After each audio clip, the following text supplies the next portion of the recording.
فلا أقسم بمواقع النجوم وإنه لقسم لو تعلمون عظيم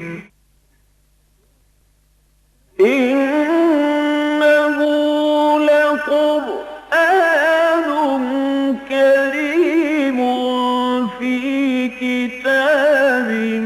مكنون لا يمسه إلا المطهرون تنزيل من رب العالمين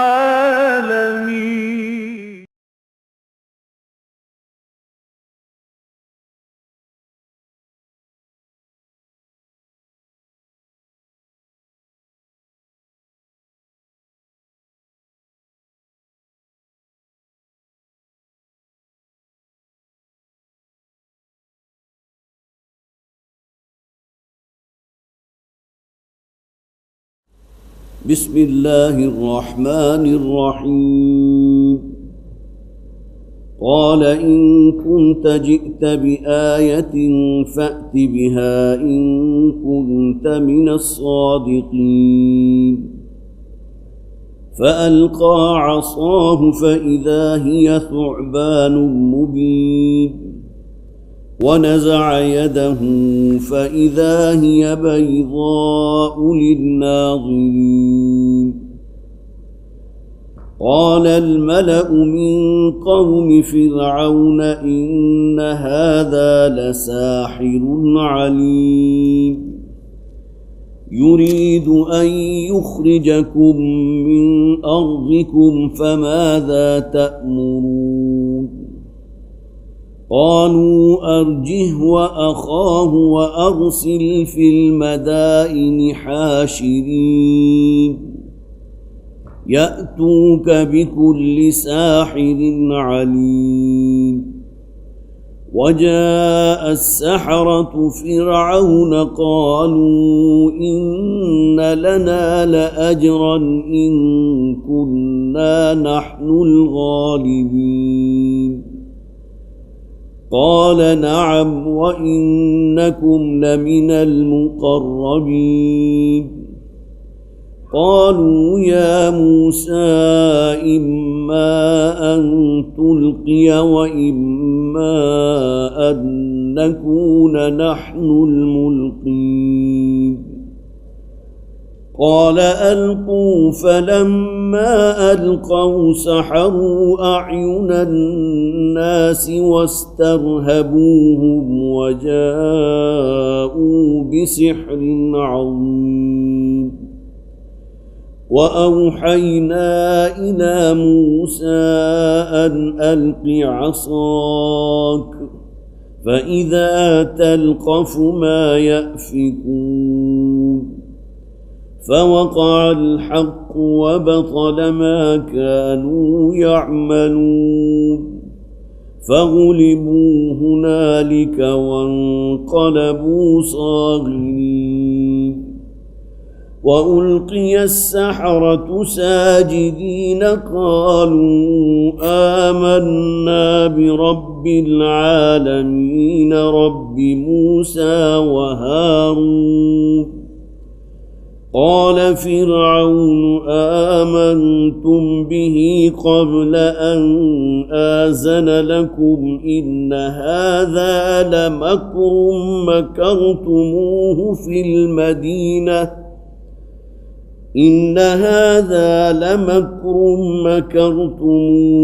المدينة لتخرجوا منها أهلها فسوف تعلمون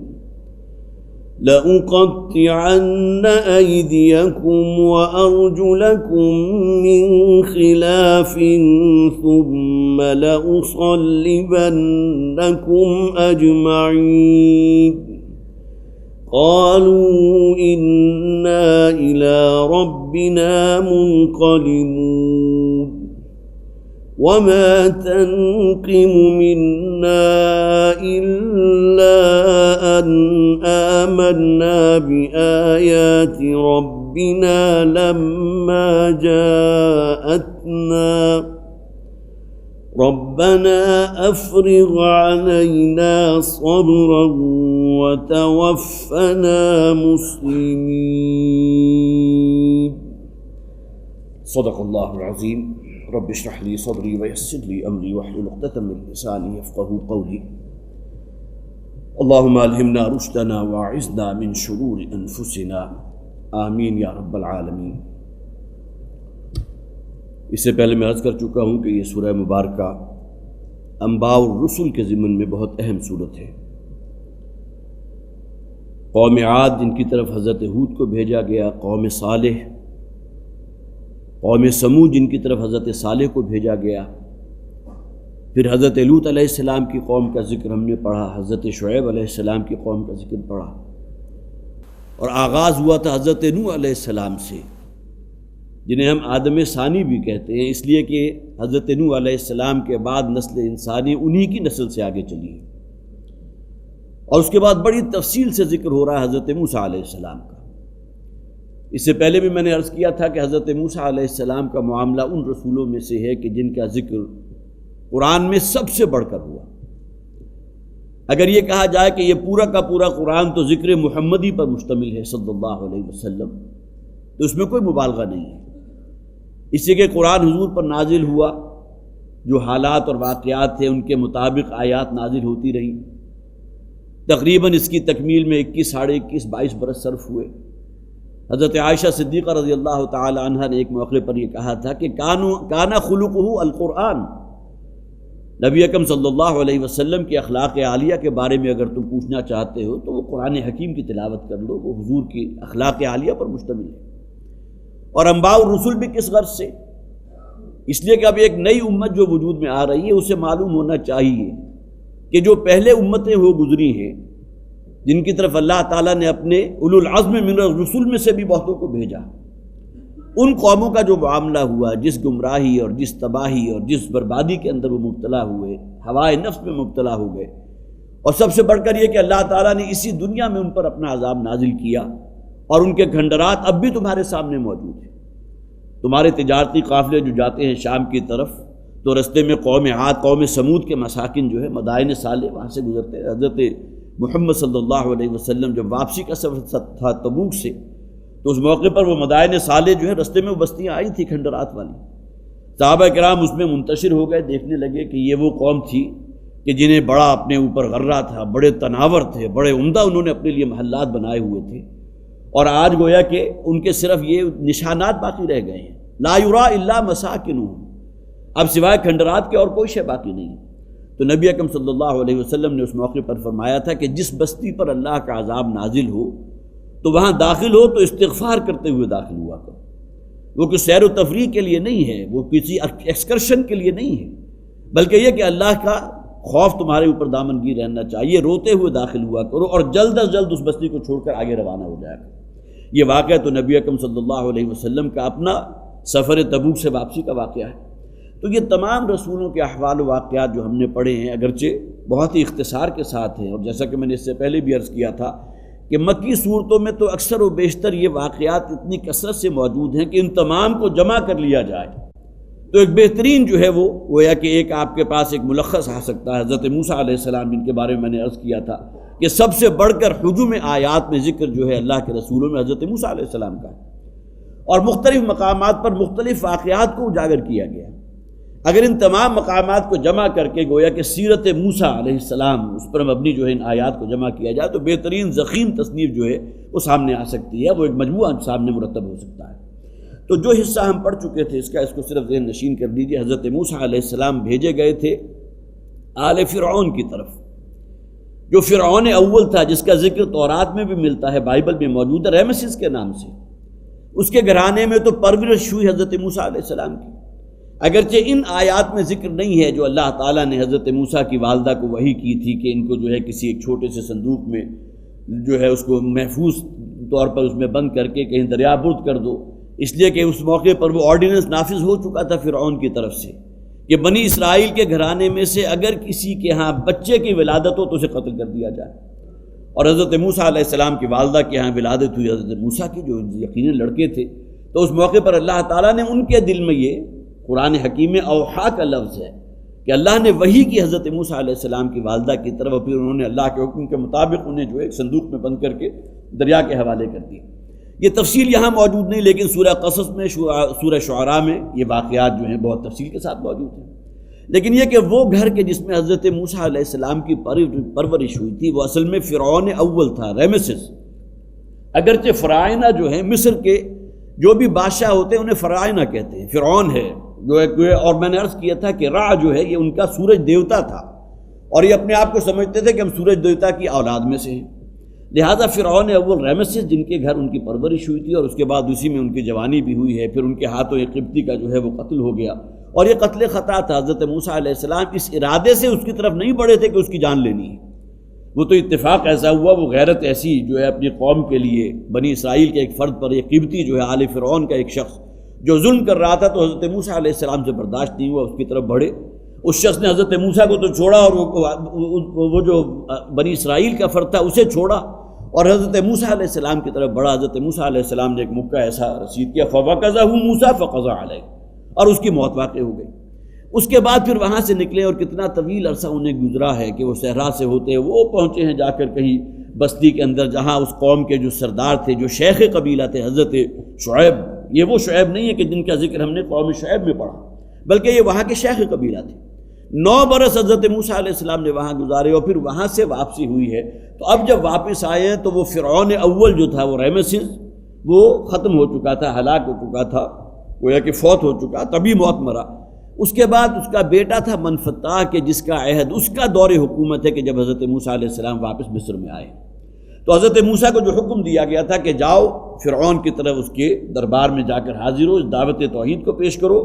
اور دوسرا مطالبہ یہ ہے کہ ان ارسل معنا بنی اسرائیل، کہ بنی اسرائیل جس قوم کو تم نے اپنے ظلم اور اپنے تشدد کے اندر اور جو زیادتیاں ان کے ساتھ کر رہے ہیں، اس قوم کو اپنی اس ظلم اور زیادتیوں سے نجات دو اور انہیں روانہ کر دو میرے ساتھ.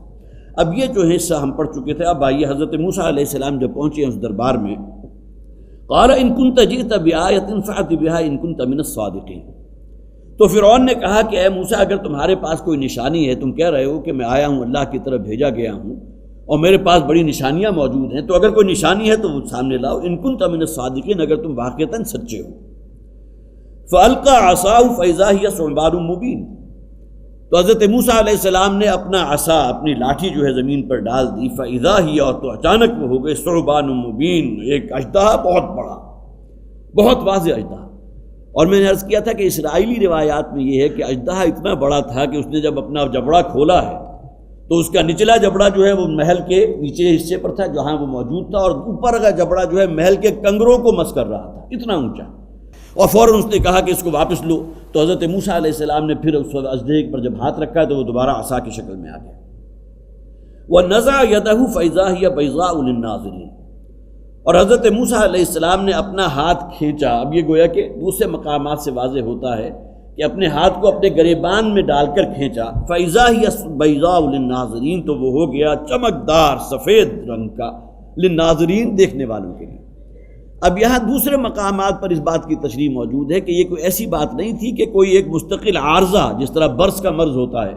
کہ جس میں انسان کی سکن جو ہے بالکل سفید ہو جاتی ہے، بقیہ جسم جو ہے وہ تو گندمی ہے،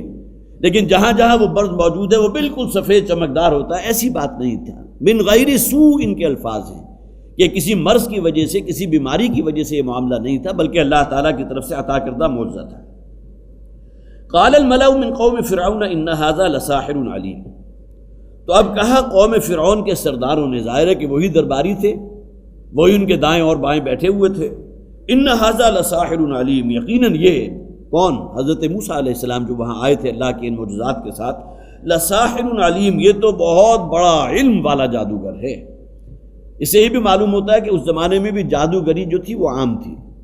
اور جسے آپ کہیں گے کہ سینہ بسینہ آباء و اجداد سے یہ فن جو ہے منتقل ہوتا ہوا، اس دور میں بھی بہت سے جادوگر موجود تھے. بعض روایات یہ ہیں کہ جو اگلی آیت میں اشارہ ہو جائے گا کہ جب فرعون نے بھیجا ہے کہ جا کر پورے ملک سے جو بڑے بڑے جادوگر جو ان کو اکٹھا کر لو، تو 15,000 کی تعداد تھی جادوگروں کی. اگرچہ اس کا ماخذ کیا ہے، لیکن یہ کہ صاحب تفسیر ابن کثیر جو اپنی تفسیر میں لے کر آئیں گے 15,000 کی تعداد میں جادوگر وہاں موجود تھے۔ اس کے معنی کیا ہوا کہ اس زمانے میں اس بستیوں کے اندر جادوگری بہت عام تھی، اور یہ گویا کہ سینہ بسینہ ان کے والدین سے، ان کے آباء و اجداد سے علم جو ہے منتقل ہوتا ہوا نیچے آ رہا تھا۔ تو انہوں نے بھی یہ سمجھا کہ موسیٰ بھی کوئی جادوگر ہے، اور ساحر علیم، اور بہت بڑا جادوگر ہے، بہت علم والا جادوگر ہے۔ یرید ان یخرجکم من ارضکم فماذا تأمرون۔ بڑی نفسیاتی بات ہے کہ موسیٰ کو اگر جادوگری کرنی ہوتی تو اس کے لیے بہت سے علاقے موجود تھے، گلیاں تھے، محلات تھے، جس طرح عام طور پر شعبدہ باز ہوتے ہیں کہ جن کے پاس کوئی ہنر ہے، کوئی فن ہے، کوئی شعبدہ ہے، جادوگری ہے، تو وہ گلی گلی محلے محلے جا کر جو ہے اپنا اس کا گویا کہ اس کی نمائش کرتے ہیں۔ تو یہ جو معاملہ ہوا کہ موسیٰ سیدھا تمہارے دربار میں آیا اور آ کر تمہیں گویا کہ چیلنج کیا ہے۔ ایک تو دعوت توحید کہ تم جو دعوے دار ہو انا ربکم الاعلیٰ، تو یہ دعویٰ جو ہے یہ یقیناً انتہائی غلط ہے، باطل ہے۔ اس کائنات کا رب تو اللہ ہے، رب العالمین ہے، اس نے تمہیں پیدا کیا، اس نے مجھے پیدا کیا، اس نے ہم سب کو پیدا کیا، اس کے سامنے اطاعت اختیار کرو۔ اور دوسرا اتنی بڑی بات اس نے کہہ دی کہ بنی اسرائیل کے تمام لوگوں کو اپنے ظلم کی چکی سے آزاد کرو اور انہیں میرے ساتھ روانہ کر دو۔ تو اس کے معنی کیا ہوا کہ وہ جو بھی سردار موجود تھے انہوں نے کہا یرید ان یخرجکم من ارضکم، یہ چاہتا یہ ہے کہ اے سردارو تم بھی، اور ظاہر ہے کہ یہاں مخاطب فرعون بھی تھا، کہ تم سب کو یہاں سے تمہاری سرزمین سے بے دخل کر دیں۔ فماذا تأمرون، تو اب گویا کہ انہوں نے بہت ہی جسے آپ کہیے کہ لجاجت سے کہا کہ اب اس معاملے کو تو بڑا ہمیں سیریس لینا چاہیے، یہ سیدھا یہاں ہمارے دربار میں آ کر اس نے جو مظاہرہ کیا ہے تو اس کی نیت ٹھیک نہیں ہے، بلکہ یہ چاہتا ہے کہ یہاں اس سلطنت پر خود قابض ہو کر بیٹھ جائے، یہاں کی بادشاہت اس کے سر کے اوپر اس تاج کو سجا دیا جائے، لہٰذا اب اس کے بارے میں تو بڑا سوچ سمجھ کے فیصلہ کرنا ہوگا۔ فماذا تأمرون، اب گویا کہ فرعون نے کہا اپنے سرداروں سے جو ان کے وہاں موجود تھے کہ اب کیا معاملہ ہے، کیا اس کی اصلاح کی کیا شکل ہو سکتی ہے، کیا اس میں تم صلاح دے سکتے ہو، کیا مشورہ دے سکتے ہو؟ قالوا ارجع واخاه وارسل في المدائن حاشرین، تو سرداروں نے کہا گویا کہ کچھ غور و فکر کرنے کے بعد کہ اس معاملے سے اب ہم کس طرح نپٹیں، انہوں نے کہا کہ ٹھیک ہے، اس موسیٰ کو بھی اور ہارون کو بھی ذرا تھوڑی مہلت دو، ارجع واخاه وارسل في المدائن حاشرین، اور اس عرصے میں تم تمام مدائن، اصل میں مدینہ کی جمع ہے، مدینہ کہتے ہیں شہر کو، تمام جو بڑے بڑے شہر ہیں، جو بھی بستیاں ہیں، اس میں تم جمع کرنے والے حاشرین، جو ان تمام جادوگروں کو جمع کر کر ایک جگہ اکٹھا کر لیں، اس کا بندوبست تم کر لو، اور اتنا عرصہ جو ہے اس سے مہلت جو ہے اس کو دے دو، موسیٰ کو بھی اور اس کے بھائی کو بھی۔ یاتوک بکل ساحر علیم، اور وہ پھر آ جائیں گے، گویا کہ وہ تمہارے لیے مہیا کر لیں گے اس ملک کے تمام بڑے بڑے جادوگر، اور ظاہر ہے کہ ان میں بہت بڑے بڑے بھی ہوں گے کہ جن کا آبائی، جیسا کہ میں نے عرض کیا کہ جن کی جدی پشتی وہ علم جو ہے وہ منتقل ہوتا چلا آ رہا ہے۔ یاتوک بکل ساحر علیم، کے جمع کر لائیں گے تمہارے پاس وہ تمام جادوگر کے جو بڑے علم رکھنے والے ہوں گے، گویا کہ اب ہمارے پاس وہ موقع ہوگا کہ ہم اس موسیٰ کو کہ جو بہت ہی بڑا جادوگر محسوس ہوتا ہے اس کا مقابلہ کر سکیں۔ وجاء السحرۃ فرعون، اور بالآخر وہ تمام جادوگر جو ہے ان کو جمع کر لیا گیا، وہ آ گئے فرعون کے پاس۔ قالوا، اور انہوں نے کہا ان لنا لاجرا ان کنا نحن الغالبین، کہ ہمارے لیے کوئی نہ کوئی جو ہے اس کا معاوضہ، اجر جو ہے، ظاہر ہے کہ بہترین بدلہ اب پورے ملک سے اور شاہی دربار میں ان کو حاضر کیا گیا ہے، تو اس میں کیا انعام ملے گا اگر ہم جیت گئے؟ تو ان کی توقع جو ہے گویا کہ بالکل حق بجانب تھے اس میں کہ ہمارے لیے یقیناً بہت بڑا اجر جو ہے وہ تمہاری طرف سے اس کا بندوبست کیا جائے گا، ان کنا نحن الغالبین، اگر ہم واقعتاً غالب آ گئے۔ اگلی آیات میں جو ہے جب ہم اس کو پڑھیں گے تو اس میں ایک نقطہ سامنے آ جائے گا کہ ان جادوگروں کو بھی خبر مل چکی تھی حضرت موسیٰ علیہ السلام کے اس واقعے کی کہ جب کہ وہ فرعون کے دربار میں حاضر ہوئے اور وہاں جا کر وہ بہت بڑے اژدہے کی شکل میں ان کا عصا تبدیل ہو گیا، لہذا دل میں خوف محسوس ہوا کہ معلوم ہوتا ہے کہ ہمارے پاس بھی اس قسم کا علم تو ہے، لیکن وہ تو صرف نظر بندی کی حد تک ہوتا ہے، اس کے اندر یہ معاملہ نہیں ہوتا کہ کوئی شے پھنکارتے ہوئے آگے بڑھے، لہذا مرعوب ہو چکے تھے، اور ممکن ہے کہ ان میں سے بہتوں کا ذہن اس طرف گیا ہو کہ یہ معاملہ جو ہے یہ جادوگری نہیں ہے، یہ کوئی اور شے ہی ہے، گویا کہ ذہنی اعتبار سے مغلوب ہو چکے، اس لیے کہ آگے جو آئے گا کہ وہ بالکل بے ساختہ، جیسے حضرت موسیٰ علیہ السلام نے اپنا وہ عصا ڈالا ہے اور وہ تمام ان رسیوں کو اور جو وہ چھوٹے چھوٹے سانپ کی شکل میں رینگ رہے تھے، ان جادوگروں کے جو کمالات تھے، جو نظر بندیاں تھیں، ان تمام کو اس نے باطل کر دیا، تو وہ گویا کہ بے ساختہ، گویا کہ پہلے سے کسی نتیجے پر پہنچے ہوئے تھے، جس کے جواب میں وہ بے ساختہ سجدے میں گر گئے اور وہ ایمان لے آئے۔ اور دوسری بات یہ ہے کہ ایک بہت بڑا فرق ہوتا ہے جادوگری اور معجزات میں۔ جو جادوگری ہوگی وہ تو ایک فن ہے، شعبدہ ہے، جس میں سوائے یہ کہ جو حاضرین وہاں موجود ہیں ان کی نظر بندی ہوگی، اس کے علاوہ اس کو کوئی ایفیکٹ نہیں ہوگا۔ جبکہ جو بھی معجزہ ہوتا ہے اس کا فاعل اللہ ہوتا ہے، وہ اللہ کے حکم سے ہوتا ہے۔ اور پھر یہ کہ اس کے اندر ایک بالکل اصلی ہونے والی بات، جیسا کہ ہم نے پڑھا تھا ثعبان مبین، وہ اصلی اژدہے کی شکل میں تبدیل ہو گیا، بہت بڑا اژدہا، اور مبین کے معنی بالکل واضح طور پہ، اس میں کہیں کوئی اشکال موجود نہیں تھا۔ دوسرا یہ کہ جو جادوگر ہوتے ہیں ان کی سیرت و کردار، جن کا جو معاش ہے وہی سفلی علوم کے اوپر مشتمل ہے، ان کی سیرت و کردار کے اندر جو شگاف ہوں گے، بد کردار ہیں، فاسق و فاجر ہیں، ان میں بہت سے وہ ہوں گے کہ جو کسی نہ کسی نشے کے اندر بھی مبتلا رہتے ہوں گے، ان کے اندر جو اخلاقی محاسن ہے اس نام کی کوئی شے دور دور تک موجود نہیں ہوتی۔ اس کے برعکس جو نبی ہوتا ہے، جو معجزہ پیش کرتا ہے، اس کی سیرت و کردار ایک بالکل کرسٹل کلین جو ہے لوگوں کے سامنے ہوتی ہے۔ اور نہ صرف یہ بلکہ وہ ان کا کردار کہ جو بچپن سے لے کر جوانی تک، جب تک کہ آغاز وحی نہیں ہوا تھا، اس وقت تک بالکل جسے آپ کہیے بے داغ سیرت و کردار کے حامل۔ جبکہ اس کے بالکل برعکس میں نے کہا جادوگروں کا اول تو ان کی شکل ہی ایسی ہوگی کہ جو خوفزدہ اور ہیبت زدہ کرنے کے لیے کافی ہو، پھر ان کے اندر اخلاقی رذائل جو ہے کثرت کے ساتھ موجود ہوتے ہیں، یہ بنیادی فرق بھی ہے۔ اور پھر تیسری بات یہ ہے کہ جادوگروں کا معاملہ جو ہے وہ خالصتاً ہوتا ہے صرف نظروں کی حد تک، کہ جس میں نظر بندی ہو گئی ہے، یا یہ کہ کوئی کسی اعتبار سے شعبدہ دکھا دیا گیا۔ بہت سے آپ نے سٹیج شو ممکن ہے کبھی ٹی وی پر دیکھے بھی ہو، اور ان میں سوائے شعبدے کے اور کچھ نہیں ہوتا، لیکن دیکھنے والا بالکل بھی محسوس کرتا ہے کہ یہ تو بہت کمال ہو گیا،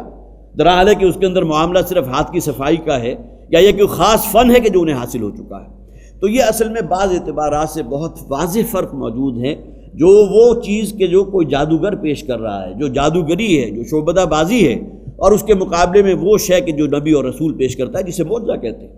یہ معاملہ شق قمر میں ہوا تھا، جس کا ذکر اقتربت الساعۃ وانشق القمر، اس سے اگرچہ بعض لوگوں نے مراد جو ہے وہ قیامت سے پہلے کے واقعات بھی لیے ہیں کہ قیامت آنے سے پہلے چاند جو ہے 2 ٹکڑوں میں تقسیم ہو جائے گا، لیکن یہ کہ بہرحال اس کے شان نزول میں، اس کے پس منظر میں وہ واقعہ بھی موجود ہے، جبکہ نبی اکرم صلی اللہ علیہ وسلم نے چند کفار کے سردار موجود تھے، اور انہوں نے تقاضا کیا تھا کہ اگر آپ کی 14ویں کا چاند چمک رہا تھا، منا کی وادی میں حضور اس وقت موجود تھے، تو انہوں نے کہا کہ اگر آپ اس چاند کو 2 حصوں میں تقسیم کر دیں تو ہم آپ پر ایمان لے آئیں گے۔ تو نبی اکرم صلی اللہ علیہ وسلم صحیح احادیث موجود ہیں کہ اپنے انگشت شہادت سے اس کی طرف اشارہ کیا، اور وہ 2 حصوں میں تقسیم ہوا، اور ایسا ہوا کہ ایک حصہ بالکل دائیں طرف ایکسٹریم پر چلا گیا، دوسرا بائیں طرف چلا گیا،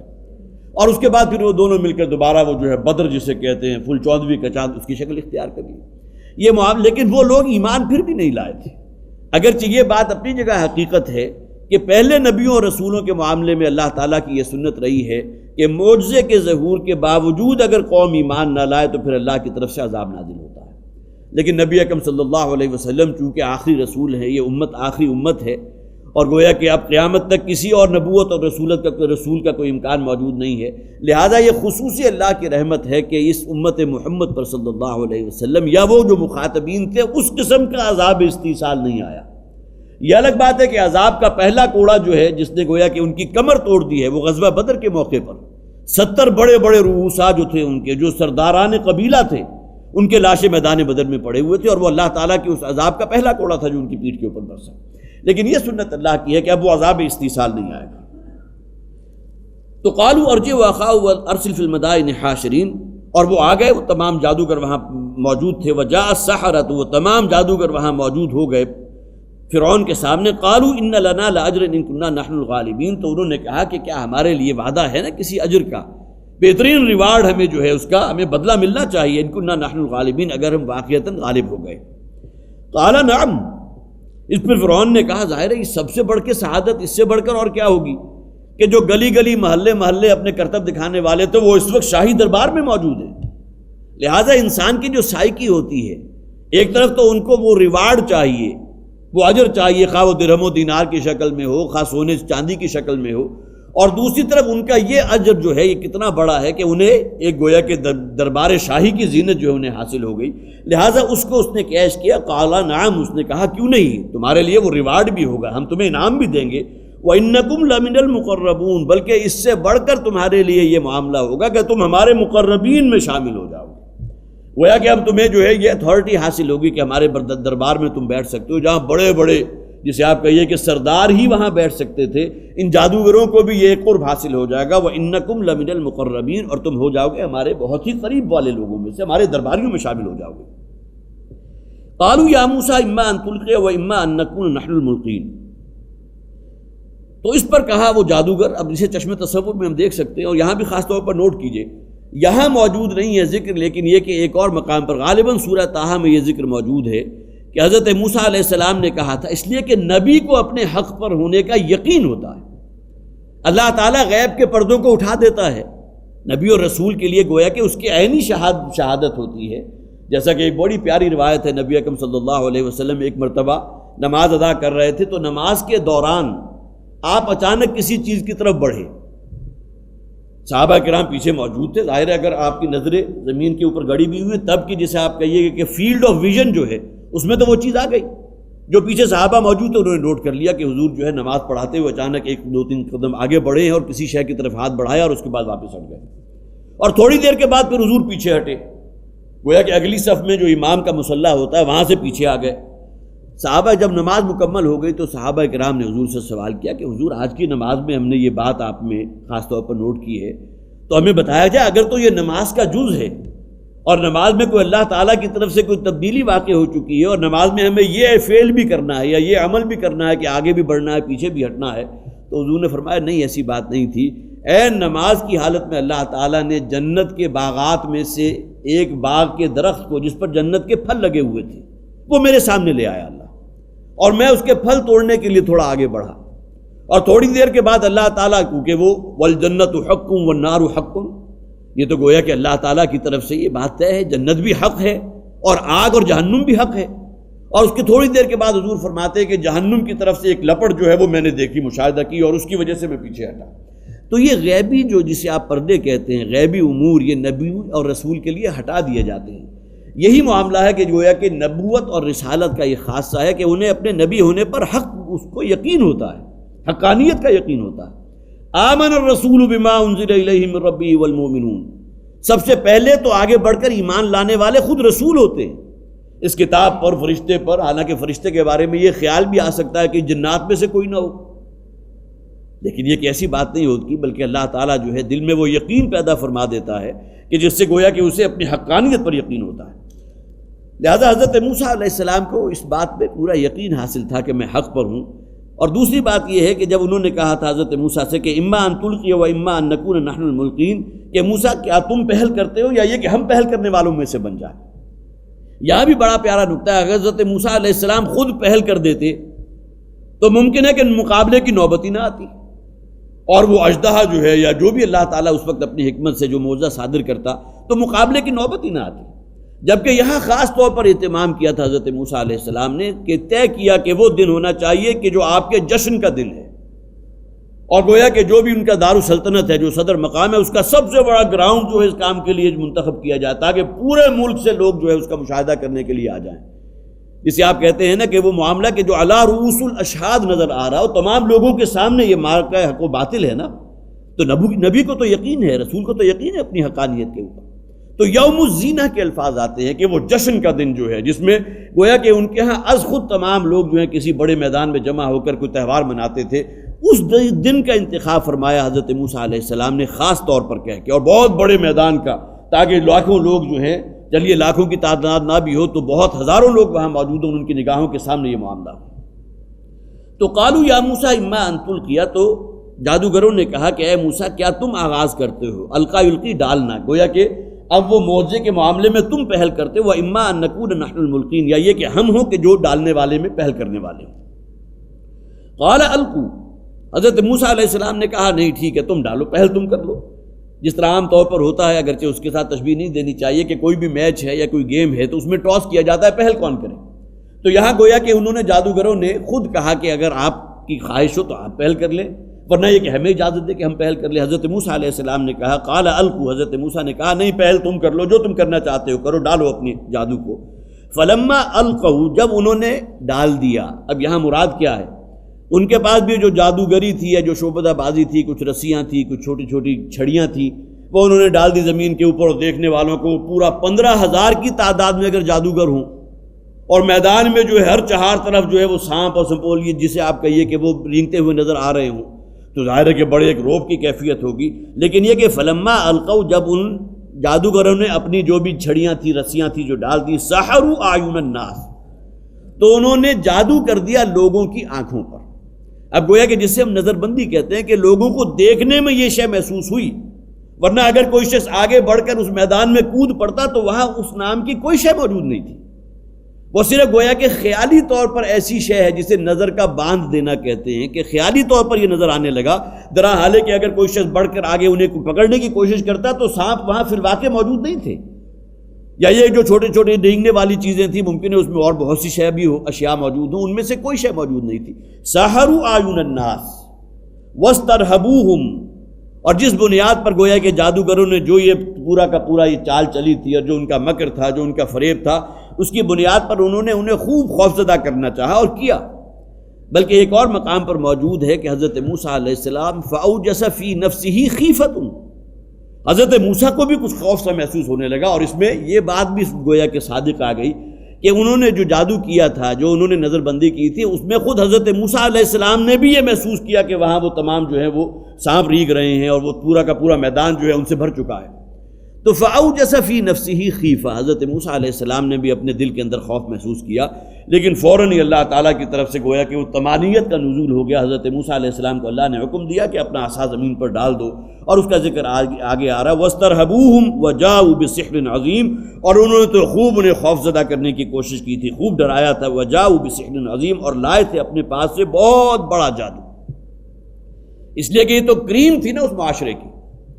پورے مصر کے یا پورے ملک کے یا پورا جو بھی دارالخلافہ تھا وہاں سے تمام بڑے بڑے جادوگر انہوں نے حاصل کیے تھے. بجاؤ بسحر عظیم، بہت بڑا جادو لے کر آئے تھے اپنی دانست میں. وَأَوْحَيْنَا إِلَىٰ مُوسَىٰ أَنْ أَلْقِ عَصَاكَ،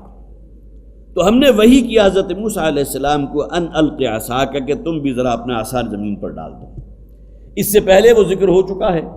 کہ حضرت موسیٰ علیہ السلام جب وہ دربار فرعون میں گئے تھے اور جا کر اس کو دعوت توحید پیش کی تھی اور اس نے مطالبہ کیا تھا کہ کیا معجزے تم لے کر آئے ہو، تو یہ دو معجزے جو اللہ تعالیٰ نے کوہ طور پر حضرت موسیٰ علیہ السلام کو عطا کیے تھے، ان دونوں کا ظہور اس موقع پر ہو چکا تھا.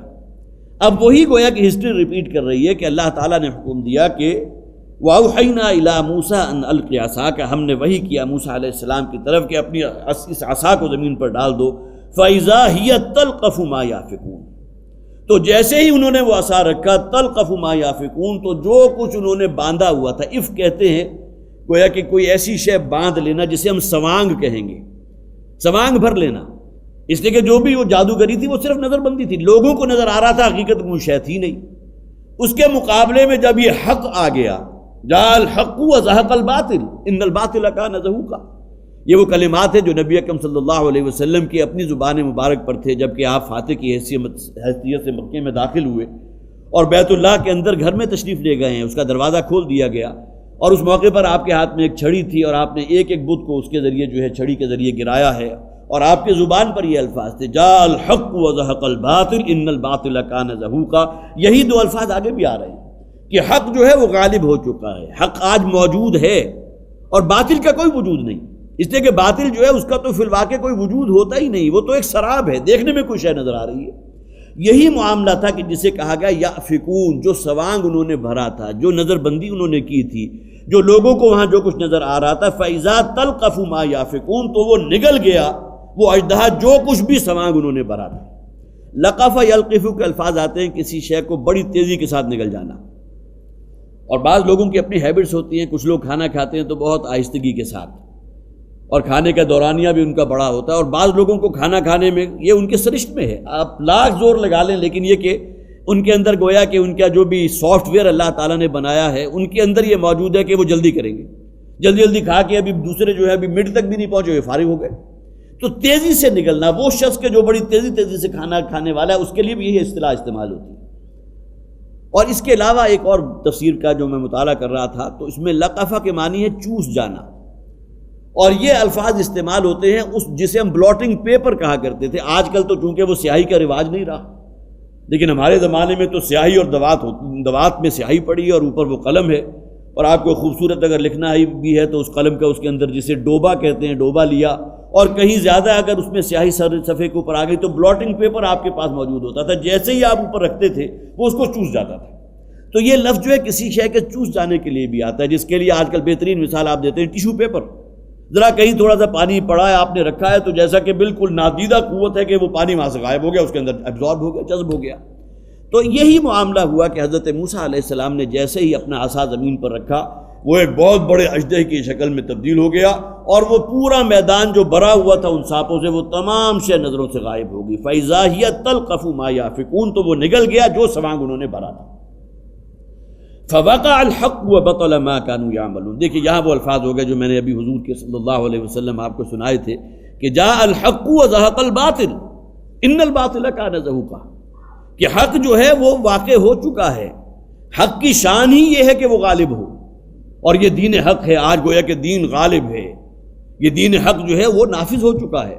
اور باطل جو ہے جس کا کوئی وجود ہے ہی نہیں۔ جاء الحق وزهق الباطل، باطل جو ہے وہ دفع ہو گیا، وہ گویا کہ پگھل کر رہ گیا۔ جس طرح کہ کہیں کوئی ٹیمپریچر ہو، برف آپ تھوڑی دیر کے لیے رکھیں، وہ برف نہیں ہے، تھوڑی دیر میں وہ پانی میں تبدیل ہو جائے گی، اور اگر ٹیمپریچر ہوگا تو آبی بخارات میں تبدیل ہو جائے گی، اس کی کوئی حقیقت تو نہیں۔ اگرچہ وہ ویپر جو ہے وہ فضا میں کہیں نہ کہیں تو موجود ہیں، غائب نہیں ہوئے، وہ پھر اگر آپ چاہیں تو کنڈینس ہو کر جو ہے پانی کی شکل اختیار کر لیں، پھر ان کو اور تھوڑا سا ٹیمپریچر میں مائنس پر لے کر آئیں تو پھر وہ برف بن جائے گی۔ تو حق اور باطل کے درمیان یہ فرق ہے کہ حق وہ ہے کہ جو فی الواقع موجود ہو، باطل جس کا وجود نہیں ہے۔ فوقع الحق، تو حق واقع ہو گیا، حق غالب ہو گیا، حق ظاہر ہو گیا۔ وبطل ما كانوا يعملون، اور جو کچھ ان جادوگروں نے کیا تھا، جو عمل کیا تھا، جو سوانگ بھرا تھا، جو نظر بندی کی تھی، جو شعبدہ دکھایا تھا، بطل ما كانوا يعملون، وہ شے باطل ہو گئی، گویا کہ اس کا کوئی وجود تھا ہی نہیں کہ جو نظر آتا۔ جیسا کہ میں پہلے عرض کر چکا ہوں کہ جو بھی جادوگری ہوتی ہے، جو شعبدہ بازی ہوتی ہے، اس کا تعلق صرف نگاہوں سے ہوتا ہے، فی الواقع اس کا کوئی وجود نہیں۔ جبکہ جو بھی معجزہ اللہ تعالیٰ کی طرف سے دیا جاتا ہے وہ واقعی ہوتا ہے، وہ اللہ کا فعل ہوتا ہے۔ فَغُلِبُوا هُنَالِكَ وَانقَلَبُوا صَاغِرِينَ، تو گویا کہ اس وقت وہ ہار گئے، مغلوب، غلبوا، وہ مغلوب ہو گئے۔ دراصل کہ چند لمحے یا چند ساعتوں پہلے وہ کس قدر آن بان کے ساتھ آئے تھے، 15,000 کی تعداد یا کم و بیش جو بھی آپ اپنے ذہن میں لے آئیے، اور پھر یہ کہ انہوں نے بڑے وعدے لے لیے تھے فرعون سے کہ ہمیں بہت بڑا انعام بھی ملنا چاہیے، اور ساتھ ہی فرعون نے انہیں مزید تسلی دے دی، تم ہمارے مقربین میں ہو جاؤ گے، تمہیں تو ہم اپنے دربار میں بٹھانے کے لیے تمہاری نشستیں مخصوص کر دیں گے۔ یہ تمام چیزیں گویا کہ تصویر کا ایک رخ تھا، اور دوسری طرف چند ہی ساعتوں کے بعد فغلبوا هنالك، وہ مغلوب ہو گئے، گویا کہ وہ جو جسے آپ کہیے کہ وہ حق کا حق ہونا واضح ہو گیا اور باطل کا کوئی وجود نہ رہا۔ وانقلبوا صاغرین، اور وہ انتہائی گویا کہ لوٹ گئے وہاں سے۔ لوٹ جانے سے مراد یہ نہیں کہ وہاں سے چلے گئے، بلکہ آگے تو پورا مکالمہ آ رہا ہے، وہ ہو گئے وانقلبوا صاغرین، اور وہ ذلیل ہو گئے، وہ گویا کہ اب مغلوب ہو گئے، غالب نہیں رہے۔ یہاں دو اعتبارات سے دیکھیے، ایک تو ان جادوگروں کے پشت کے اوپر جو شخصیت تھی وہ فرعون کی تھی، تو ہزاروں یا لاکھوں افراد جو موجود تھے اس میں جو کرکری فرعون کی ہوئی کہ اس نے تو بڑا اہتمام کیا تھا، وہ تھا کہ جو انا ربکم الاعلی، یہ نعرہ تھا اس کا کہ گویا کہ تمہیں میری اطاعت کرنی، میں تمہارا رب ہوں۔ میں نے عرض کیا تھا کہ عوام اتنے بیوقوف نہیں تھے کہ وہ یہ سمجھتے ہوں کہ اس نے ہمیں پیدا کیا ہے، وہ اس اعتبار سے کہ کوئی اور قانون یا کسی اور شے کو میں ماننے کو تیار نہیں، جو شے ہے وہ میرا عقول ہوگا، میرا آرڈیننس ہوگا، جو میں چاہوں گا وہ ہوگا، یہ ہے اصل میں ربوبیت۔ تو کجا اس شخص کا وہ معاملہ کہ انا ربکم الاعلی، اور کجا یہ کہ وہ جو اس نے بڑا اہتمام کیا تھا، تو جو بے عزتی جو ہے اس کی ہوئی ہوگی اور جو کرکری اس کی پورے مجمع کے سامنے ہوئی ہوگی، تو گویا کہ یہ ذلت بھی اس کے لیے ناقابل برداشت تھی۔ اور سب سے بڑھ کر یہ کہ فرعون جو ہے اس کا معاملہ کہ اسے اب اندیشہ ہو چلا ہوگا، اور یقیناً نفسیاتی اعتبار سے اگر کوئی شخص جو ہے شکست اس کے اندر اس کو جو ہے وہ شکست اس کو ٹکڑے کر دے، تو نتیجہ کیا نکلے گا کہ وہ شاید یہ بھی گمان کرے کہ میری قوم میرے خلاف ہو جائے گی، یہ تو موسیٰ فاتح ہو گیا، میرا گویا کہ جادوگر میری طرف سے تھے نا، مجھے ریپریزنٹ کر رہے تھے۔ تو جادوگر اگر جو ہے مغلوب ہو گئے اور موسیٰ غالب ہو گیا، تو اس کے معنی کیا ہوا کہ میرے مقابلے میں موسیٰ جیت گیا۔ اب یہ پوری سائیکی تھی اس کی کہ جس کا آگے صدور ہو رہا ہے۔ فغلبوا هنالك وانقلبوا صاغرین، تو وہ مغلوب ہو گئے اور ہو گئے وہ ذلیل اور خاسر ہو کر نیچے رہنے والوں میں۔ وَأُلْقِيَ السَّحَرَةُ سَاجِدِينَ، اور بے ساختہ گر پڑے۔ القی کے لفظ کو نوٹ کیجئے، گویا کہ کسی نادیدہ قوت نے انہیں گرا دیا سجدے میں۔ اس میں ایک طرف تو یہ بھی اپنے ذہن میں ہم بات رکھ سکتے ہیں کہ یہ حقانیت ان پر واضح ہو چکی تھی۔ ممکن ہے کہ بہتوں نے موسیٰ کو دیکھا نہ ہو، جیسا کہ حضور کے بارے میں آپ نے سنا ہوگا نا کہ بہت سے لوگ تھے کہ جنہیں جب کہا گیا کہ یہ بات کہہ رہے ہیں، بالکل نئے دین کے دعوے دار بن چکے ہیں محمد صلی اللہ علیہ وسلم، اور انہوں نے جب حضور کو دیکھا تو ان کی زبان سے بے ساختہ نکلا کہ ما ھذا وجہ الکذاب، یہ کسی جھوٹے کا چہرہ نہیں ہو سکتا۔ یہی معاملہ ممکن ہے جادوگروں کا بھی ہوا ہو کہ جب انہوں نے آمنا سامنا ہوا ہوگا موسیٰ کو، اور موسیٰ کو دیکھا ہوگا، نورانی ایک حالہ ہے، نورانی شخصیت ہے، اور پھر یہ کہ انہیں یہ بھی بتایا گیا ہوگا کہ ان کی شخصیت میں کہیں کوئی سیرت و کردار میں کوئی اونچ نیچ نہیں ہے، کوئی داغ دھبا نہیں ہے، تو یہ بھی گویا کہ دوسرے کو مرغوب کرنے کے لیے کافی ہے۔ اور ایک روایت یہ ہے، اور اس میں بھی ظاہر ہے کہ اس کا ماخذ موجود نہیں ہے، لیکن وہی جو صاحب تفسیر قرآن ہے ابن کثیر، وہ اس کو لے کر آئے ہیں۔ وہ یہ کہتے ہیں کہ اللہ تعالیٰ نے اس موقع پر انہیں گویا کہ وہ جلوہ دکھا دیا تھا کہ اگر موسیٰ پر اور مجھ پر ایمان لے آؤ گے تو جنت ان کی نگاہوں کے سامنے لے آئی گئی تھی۔ اب یہ بھی ایک روایت ہے، لیکن جیسا کہ میں نے عرض کیا کہ اس کی پختگی کے بارے میں کچھ عرض نہیں کر سکتا، انہوں نے وہاں بھی اس روایت کو نقل کیا تو بغیر حوالے کے نقل کیا،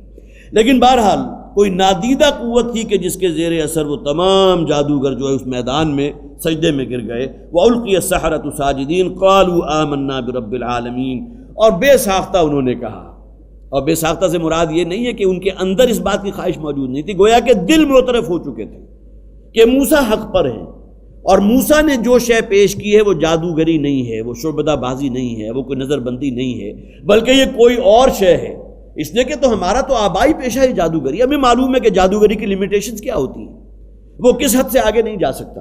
جبکہ یہ معاملہ جو یہاں ہوا ہے تو گویا کہ اندر سے وہ بالکل مفتوح ہو چکے تھے، انہیں فتح کر لیا گیا تھا۔ قالوا آمنا برب العالمین، تو انہوں نے کہا کہ ہم ایمان لاتے ہیں رب العالمین پر۔ کون رب العالمین؟ رب موسیٰ و ہارون، اس جہان کا پروردگار کے جو موسیٰ اور ہارون کا رب ہے۔ گویا کہ یہ اس بات کا گویا کہ علل اعلان اس بات کا اظہار تھا کہ اب ہم یہ فرعون کی جسے آپ کہیے عبودیت سے، جو اپنے آپ کو انا ربکم الاعلیٰ کہتا ہے، اس سے نکل کر اپنے آپ کو اس اللہ کی بندگی میں دے رہے ہیں جو اس تمام جہان کا پروردگار بھی اور موسیٰ اور ہارون کا رب بھی ہے۔ قالوا آمنا برب العالمین رب موسیٰ و ہارون۔ یہاں ایک اور بات میں نے نوٹ کی تھی، سورہ طٰہٰ، اس میں اس حقیقت کو بیان کیا گیا کہ جادوگروں نے اس موقع پر یہ بھی کہا وما اکرہتنا علیہ من السحر، گویا کہ وہ اندرونی طور پر تیار نہیں تھے مقابلے کے لیے۔ اب جیسا کہ میں پہلے بھی عرض کر چکا ہوں، حضرت موسیٰ علیہ السلام کی زندگی کے واقعات تو قرآن میں جا بجا پھیلے ہوئے ہیں۔ اب یہاں صرف ان 2 آیات کے اندر معاملے کو سم اپ کر دیا گیا، جبکہ سورہ طٰہٰ کے اندر یہاں وہاں موجود ہے کہ انہوں نے یہ بات مانی تھی، اس بات کو تسلیم کیا تھا کہ ہمیں موسیٰ کے مقابلے پر مجبور کیا گیا تھا، اس لیے کہ ایک تو بات وہی کہ جو حضرت موسیٰ علیہ السلام کے اس شعبدے کا ظہور، اس معجزے کا ظہور ہوا دربار فرعون میں، وہ بات ان تک پہنچ چکی۔ پھر جب دو بدو دیکھا حضرت موسیٰ علیہ السلام کو تو گویا کہ ان کی شخصیت کے سیر میں وہ گرفتار ہو گئے۔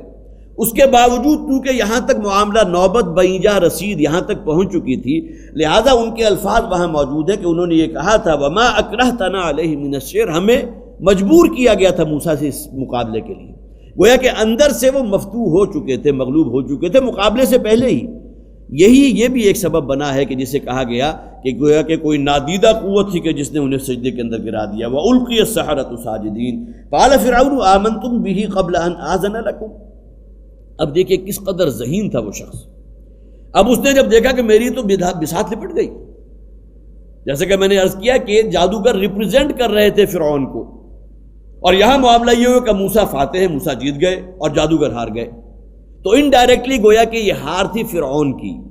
لیکن یہاں اس کی وہ چال دیکھیے کہ کیسے اس نے فوری طور پر پینترا بدلا ہے۔ قال فرعون، تو فرعون نے فوراً کہا آمنتم بہ قبل ان آذن لکم، تم تو میری رعیت ہو، میں تمہارا رب ہوں، بئی معنی جس کی میں تفصیل آپ کے سامنے رکھ چکا ہوں، تم پابند ہو میرے حکم کے، یہ کیسے ہو گیا کہ تم نے مجھ سے اجازت لیے بغیر موسیٰ پر ایمان لے آئے؟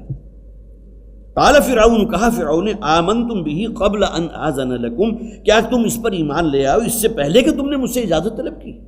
مجھ سے تو تم نے اجازت نہیں لی، میری اجازت کے بغیر، میری مرضی کے بغیر گویا کہ وہاں یہ تمہیں مجال کیسی ہوئی کہ موسیٰ پر ایمان لے آئے؟ یہ سب سے پہلا ان کا جرم ہو گیا۔ گویا کہ وہ اپنے آپ کو سمجھتا تھا کہ اگر موسیٰ پر ایمان لانا ہی تھا انہیں تو سب سے پہلے وہ عرضی جو ہے میرے سامنے پیش کرتے کہ ہم موسیٰ پر ایمان لانا چاہتے ہیں، ہمیں اس کی اجازت دی جائے۔ اب یہ سرتابی ہو گئی، یہ گویا کہ بغاوت ہے اس کے حکم سے کہ مجھ سے پوچھے بغیر، میری اجازت کے بغیر، میری مرضی کے بغیر موسیٰ پر ایمان لے آئے۔ اور دوسری چال اس نے کیا چلی ہے، اور یہ اس کی جسے آپ کا یہ عیاری کا اور اس کی جسے آپ ایول جینیس کہتے ہیں، ذہین تو تھا، ظاہر ہے کہ بادشاہوں کا ایک خاندان ہے، اس کے اپنے کوئی جینز ہوتے ہیں۔ دوسری چال اس نے یہ کہی ان ھذا لمکر مکرتموہ فی المدینہ، یہ اصل میں معلوم ہوتا ہے کہ یہ تمہاری چال ہے جو تم نے چلی ہے شہر میں۔ انڈائریکٹلی گویا کہ الزام لگا دیا گیا کہ تم اور موسیٰ پہلے ہی سے ملے ہوئے تھے۔ ایک اور جگہ فرمایا گیا حضرت موسیٰ علیہ السلام کا جہاں ذکر کیا گیا تھا ان ھذا لکبیرکم الذی علمکم السحر، بلکہ میں تو یہ کہتا ہوں کہ موسیٰ تمہارا استاد ہے، تم نے اس سے سیکھا ہے جادو، یہ تو گویا کہ تمہارا گرو ہے، اور تمہیں یہ تمہاری پوری کی پوری جو چال چلی ہوئی تھی کس لیے؟ تاکہ تم اور موسیٰ جو ہے مل کر میری سلطنت کے اوپر قابض ہو سکو۔ دو اعتبارات سے اس نے فرد جرم عائد کر دی ان جادوگروں کو۔ سب سے پہلے یہ کہ میری اجازت کے بغیر، میری مرضی کے بغیر تمہارا موسیٰ پر ایمان لینا ناقابل معافی جرم،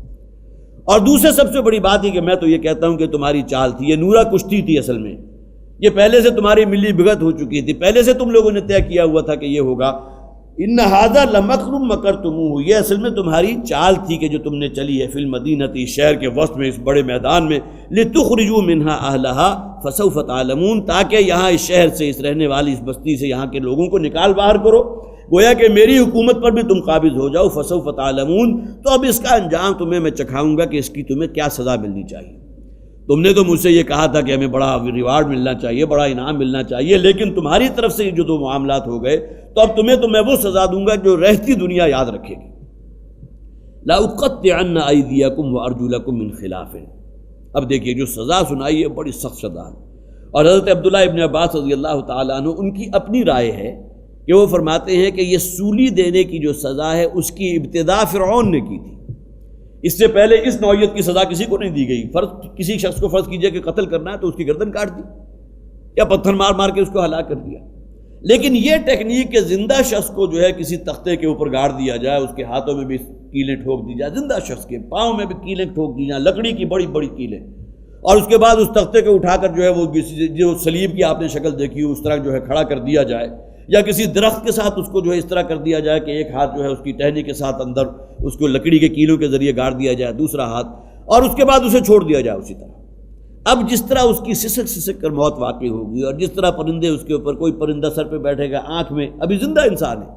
اس کے آنکھ کے اندر بہترین جو اس کی جل ہے، جیلیٹن آنکھ کے اندر موجود ہے، اسے بڑی مرغوبیت کے ساتھ کھائے گا۔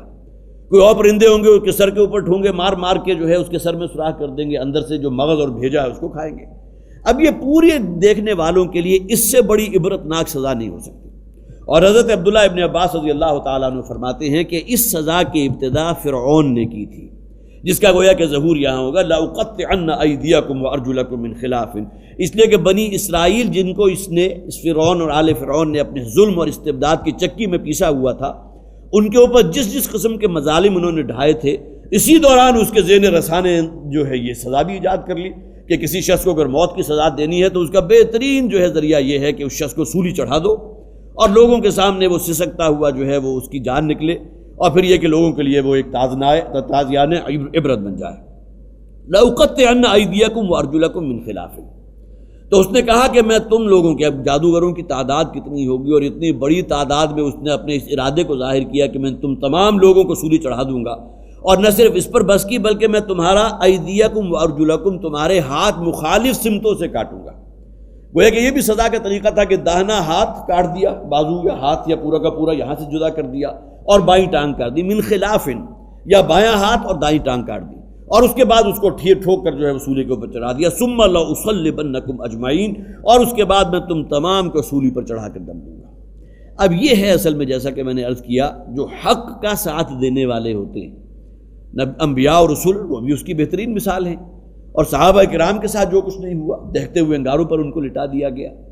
اور اس سے کم سزا نہیں تھی جو ابو جہل نے دی تھی حضرت یاسر رضی اللہ تعالیٰ عنہ کو۔ یہ چھوٹا سا ایک کنبہ تھا، حضرت یاسر ہیں، ان کی بیوی حضرت سمیہ ہیں، ایک بیٹا حضرت عمار ہے رضی اللہ تعالیٰ عنہم، یہ حضور پر ایمان لا چکے، اور طرح طرح سے وہ اذیتیں دے رہا تھا ابو جہل، اور ایک موقع پر جب گویا کہ جسے ہم کہیں گے کہ اس کا پیمانہ صبر جو ہے بالکل لبریز ہو گیا، اس نے فیصلہ کر لیا ان کی جانیں لینے کا، تو حضرت یاسر کے ساتھ جو سلوک کیا تھا، اس نے آپ حضرات میں سے بہت نے وہ درس قرآن اور مختلف مواقع پہ سنا ہوگا کہ 4 اس نے جو ہے سانڈ اونٹ حاصل کیے، ایک کے ساتھ حضرت یاسر کا دایاں پاؤں باندھا، دوسرے کے ساتھ بایاں پاؤں باندھا، ایک کے ساتھ ایک کندھا باندھ دیا، دوسرے کے ساتھ دوسرا بازو باندھ دیا، اور آپشن دے دی کہ یا تو اپنے آبائی دین میں واپس پلٹ جاؤ، یا پھر اب جو تمہارا حشر ہوگا وہ تمہاری نگاہوں کے سامنے ہے۔ یہ 4 اونٹوں کو جب میں ایک چابک ماروں گا اور یہ مخالف سمت میں جب دوڑیں گے تو ہمارا جسم 4 ٹکڑوں میں تقسیم ہو جائے گا۔ ایک تو ہوتا ہے کہ کسی جسم کو آپ بہت ہی نفاست کے ساتھ 4 حصوں میں کسی تیز دھار کے آلے سے تقسیم کر دیں، ایک یہ ہے کہ وہ فورسز مخالفانہ اس طرح اس کو چیر دے کہ اس کے جسم کے چیتھڑ اڑ جائیں۔ تو یہ انجام حضرت یاسر رضی اللہ تعالیٰ عنہ کا ہوا۔ یہ بھی گویا کہ اس کے ذہن رسانہ ایک تدبیر جو ہے اس موقع پر اس کے ذہن میں آ گئی۔ یہی معاملہ اس فرعون کا تھا کہ یہ اب اس کے لیے ناقابل برداشت تھا کہ یہ تمام جادوگر جو ہے تو وہ اچھی بڑی تعداد ہے جو موسیٰ پر ایمان لے آئی ہے، اب گویا کہ میری سلطنت اور میری خدائی جو ہے اس کی ناؤ تو اب ڈول رہی ہے، اب اس کا تو کوئی بھروسہ نہیں، لہذا سخت ترین سزا اس نے دی، لَأُقَطِّعَنَّ أَيْدِيَكُمْ وَأَرْجُلَكُمْ مِنْ خِلَافٍ ثُمَّ لَأُصَلِّبَنَّكُمْ أَجْمَعِينَ۔ اب یہاں بھی نوٹ کیجئے گا کہ یہ آیات جو نازل ہو رہی ہیں تو پس منظر کیا ہے؟ مکی دور ہے، اور جیسا کہ میں نے عرض کیا تھا کہ یہی وہ آیات ہیں کہ جو جب نازل ہو رہی تھی تو صحابہ کرام پر شدید ترین تشدد ہو رہا تھا،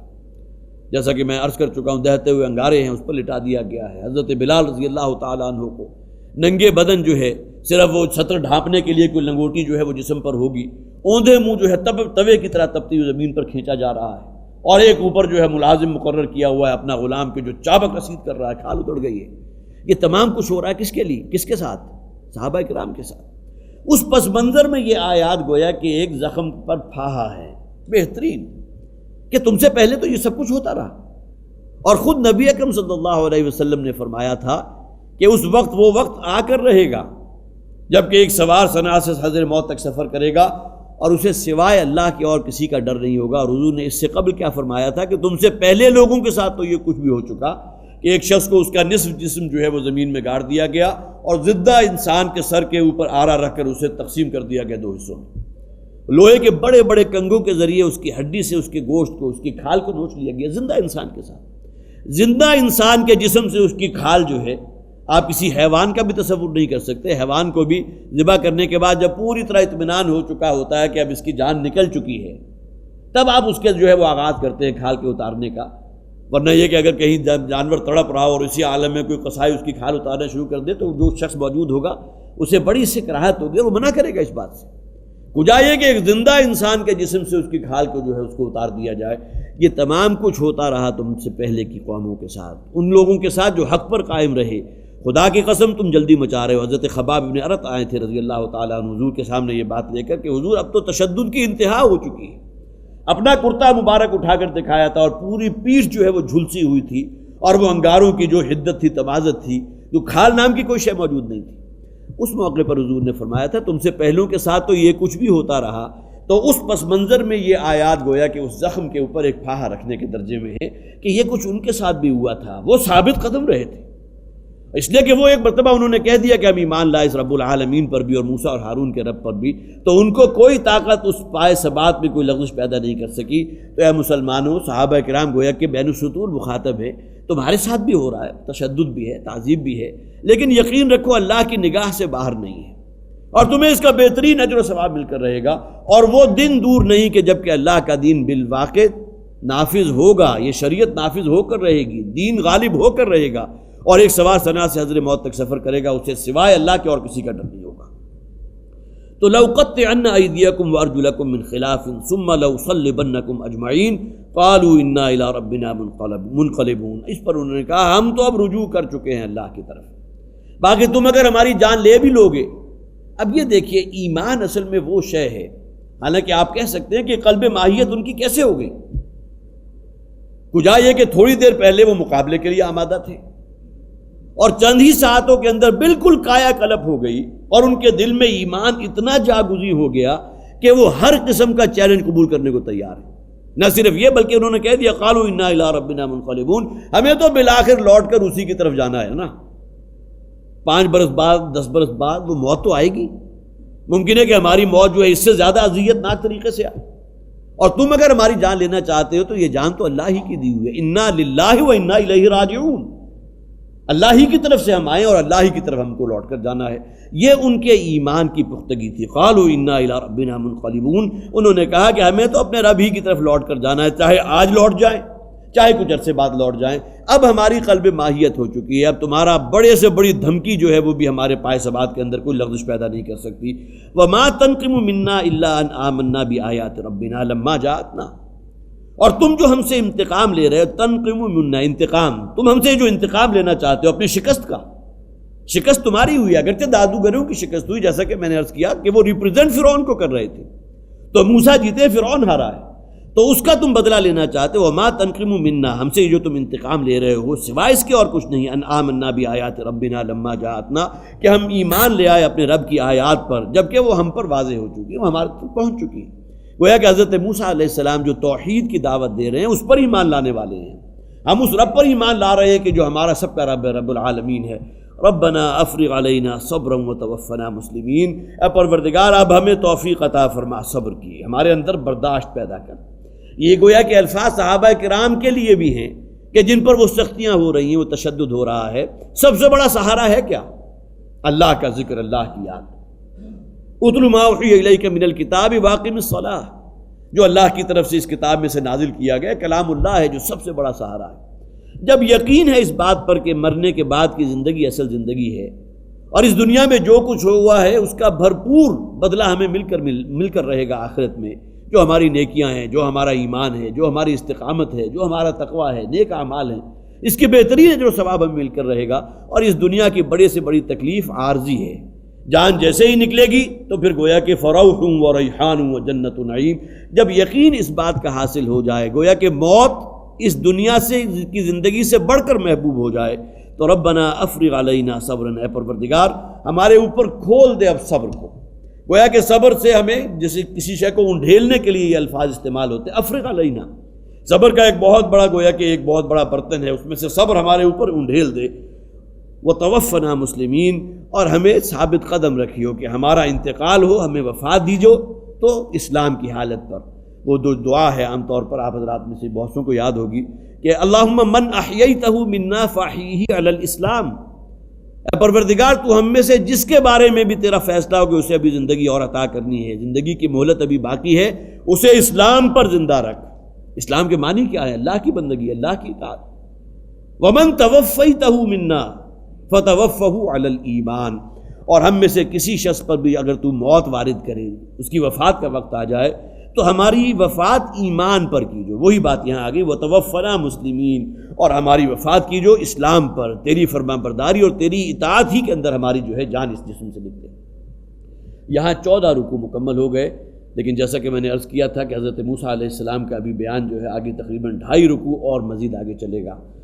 یہ آیات ابھی ہمارے زیر مطالعہ رہیں گی۔ اللہ تعالی ہمیں قرآن حکیم کو سمجھنے کی